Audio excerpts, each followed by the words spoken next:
রবিবার রাত তখন প্রায় 12:15। হঠাৎ এক ব্যক্তি মধ্যমগ্রাম স্টেশনের পাশের বাজারের সামনে দাঁড়িয়ে থাকা এক টোটো চালককে জিজ্ঞাসা করেন টোটোতে মধ্যমগ্রাম চৌমাথায় যাওয়া যাবে কিনা।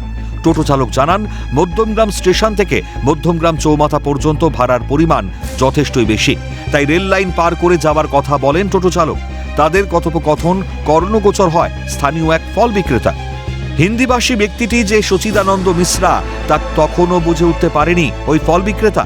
এর কিছুক্ষণের মধ্যেই বিস্ফোরণের শব্দে কেঁপে ওঠে এলাকা। ঘটনাস্থলে পৌঁছে 2-2 করতে বেশিক্ষণ লাগেনি।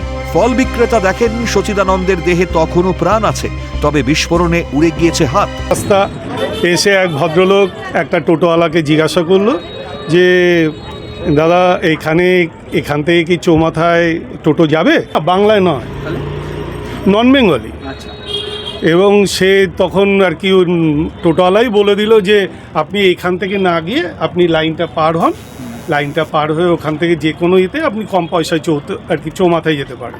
কিছুক্ষণ পরে যখন বাস্ট হয়, আমরা একটু পরে আমরা যাই, যে তখন দেখি যে সেও হিন্দুস্তানি হিন্দিতে কাতরে কাতরে ইয়ে করছে এবং দেখলাম হাতটা আর কি পুরো নেই। সে জিজ্ঞাসা করেছে, উত্তর দিয়েছে।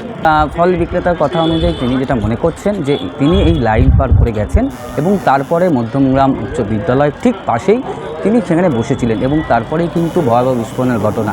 জিজ্ঞাসাবাদে জানা যায় সচিদানন্দ মিশ্রা উত্তরপ্রদেশের বাসিন্দা। প্রশ্ন উঠছে, তবে কি দুষ্কৃতীদের মুক্তাঞ্চল হয়ে উঠেছে বাংলা? ভিন রাজ্য থেকে এসে বাংলায় ডেরা বাঁধছে? জঙ্গিযোগ আছে কিনা তাও খতিয়ে দেখা হচ্ছে।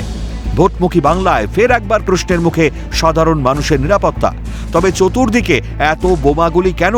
প্রশ্ন তুলে সরব প্রাক্তন পুলিশ কর্তা অরিন্দম আচার্য। মেইন যেমন মোবাইল টাওয়ার লোকেশন থেকে শুরু করে সমস্ত তথ্য বেরিয়ে যাবে, এদের সাথে পাকিস্তানের জঙ্গি যে কোনো যুক্ত আছে কিনা সমস্ত বেরিয়ে যাবে। আর এখন তো আধুনিক প্রযুক্তি, তবে সবচেয়ে বড় সেটা হচ্ছে এত বোম এত গুলি চতুর্দিকে কেন? হাতে বোমা নিয়ে কি কারোর জন্য অপেক্ষা করছিলেন সচিদা? রেল স্টেশনের মতন জনবহুল এলাকায় কি নাশকতার ছক কষা হয়েছিল?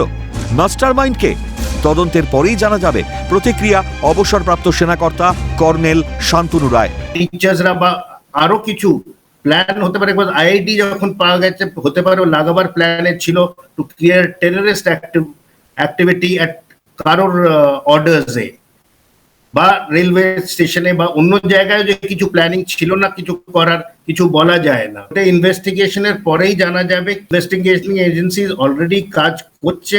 ফার্স্টে তো জানতে হবে এর মাস্টারমাইন্ডটা কে ছিল, কে এর পিছনে আছে, কার জন্য ওয়েট করছিল। ঘটনায় সুর চড়া বিরোধীদের। রেগুলার ইভেন্ট কটাক্ষ কেন্দ্রীয় শিক্ষা প্রতিমন্ত্রী সুকান্ত মজুমদারের। নিশানায় মুখ্যমন্ত্রী তথা পুলিশ মন্ত্রী মমতা বন্দ্যোপাধ্যায়।